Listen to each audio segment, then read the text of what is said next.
তো বন্ধুরা, আজকে আমি মোবাইল মাখা করতে চলেছি। প্রথমে দিয়ে দিচ্ছি নুন, তারপর দেব আচার। ঘরে একটু আচার ছিল তাই।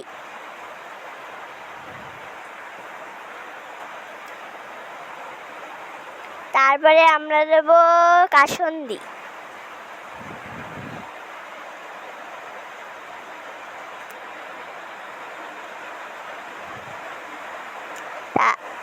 তারপরে দেব একটুখানি চিনি ফ্লেভারের জন্যে।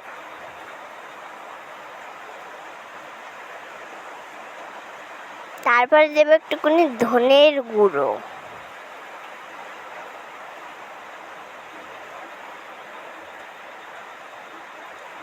তারপর দেব সর্ষের তেল গন্ধ হওয়ার জন্যে।